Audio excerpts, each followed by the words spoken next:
Asambleísta Juan Carlos López.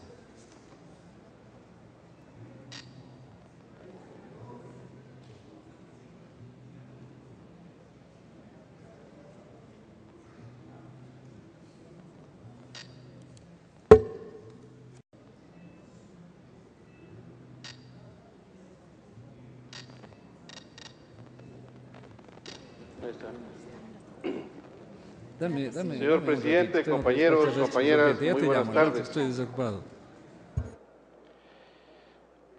Los apuntes técnicos con respecto a esta ley lo voy a hacer por escrito y más bien voy a hablar en el contexto global de lo que significa este importante proyecto de ley.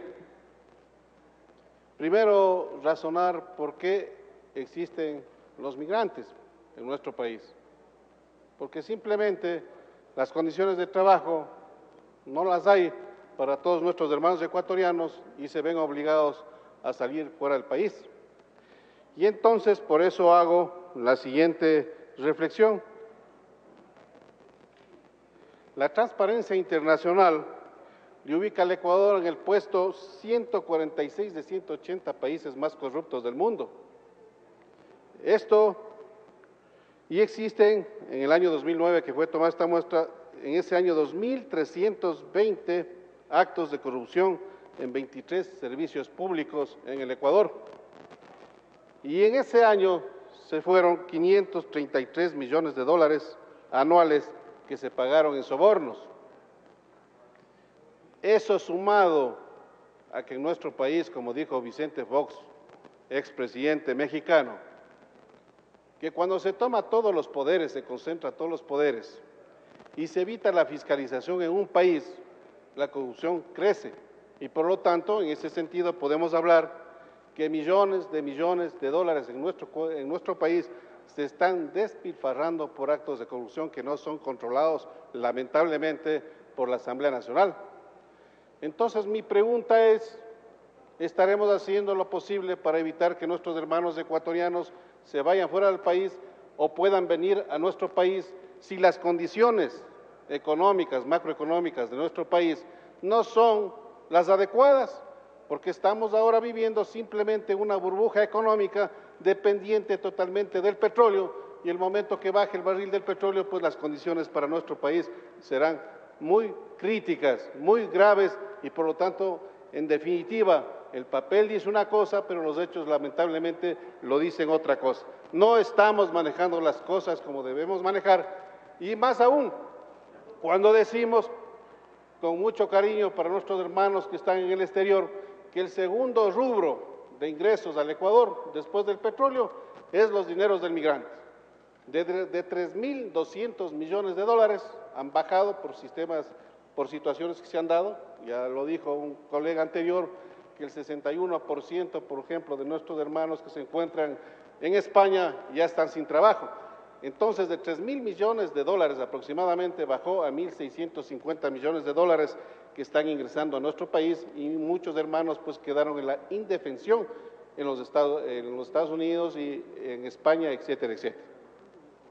Se hablaba con mucho cariño, si cabe el término, de que nuestros hermanos ecuatorianos vengan al Ecuador porque se les ofrece ya mejores condiciones de trabajo. Y hay cualquier cantidad de casos denunciados de que hermanos ecuatorianos que llegaban con sus menajes a nuestro país, con sus dineros a nuestro país, este instante que llegaban acá, ya estaban pues despojados de sus bienes porque les robaban en el traslado que ellos tenían y prácticamente están sin trabajo. Esa no es pues irresponsablemente decir que nuestros hermanos ecuatorianos vengan al Ecuador si las condiciones no se prestan por el mal manejo y la visión lamentablemente de cómo se están manejando los dineros en nuestro país. Otro tema que yo considero gravísimo es de que cuando se trata de envíos de remesas urgentes al Ecuador, se está cobrando hasta el 29.5% del valor que se envía a nuestro país. Y eso es un problema no solamente del Ecuador, sino latinoamericano. Se van por ese rubro 4.000 millones de dólares en Latinoamérica por el tema de envío de remesas. Entonces el trabajo también es eso, cómo flexibilizar, cómo bajar los costos para que eso no les cueste a nuestros hermanos migrantes que están pues, con el sudor de su frente enviando los dineros a nuestro país, cuando se gana pues todas estas empresas enviadoras de remesas, que son las que llevan pues prácticamente sin hacer absolutamente nada, llevándose los dineros con sacrificio de nuestros hermanos que nos mandan acá al Ecuador. Ese es un tema importantísimo del que se tiene que tratar en el Ecuador. Se habla de seguridad social, me parece correcto dentro de este proyecto de ley. No se afirma con fuerza, si se puede decir, qué hacer con las familias que pierden por la ida de nuestros migrantes por el Ecuador. Se destruye la familia, la educación baja de estos hijos que son abandonados por sus padres por necesidades económicas muy grandes. Esos temas hay que tratarlos con bastante delicadeza, con bastante energía y con bastante sabiduría y con bastante cariño al país, pues. Si estamos diciendo que es la segunda remesa que mantiene prácticamente la dolarización en Latinoamérica, en el Ecuador, ¿cómo lo estamos tomando, con qué responsabilidad lo estamos tomando este proyecto de ley? Y a mí sí me apena, porque soy miembro de la comisión, que prácticamente a medias tintas recibimos nosotros información de los organismos competentes cuando eran los más interesados en que este proyecto de ley realmente se ajuste a las necesidades de nuestros hermanos migrantes. Si eso no se compensa en esa interrelación que tiene que haber entre la Asamblea Nacional, que está armando este proyecto de ley importantísimo, y los organismos competentes, que son los que van a viabilizar la relación con nuestros hermanos ecuatorianos en el exterior, de paso, pues ya podemos decir que simplemente esta ley va a quedar en el papel, y eso no podemos nosotros permitir. Yo creo que un aporte importantísimo fue de uno de los compañeros asambleístas que decía pues que hay que organizar una especie de control de parte de la Asamblea Nacional de cómo marcha esta ley en su aplicación, con el objeto de que nuestros hermanos migrantes tengan la ayuda y el respeto que ellos se merecen.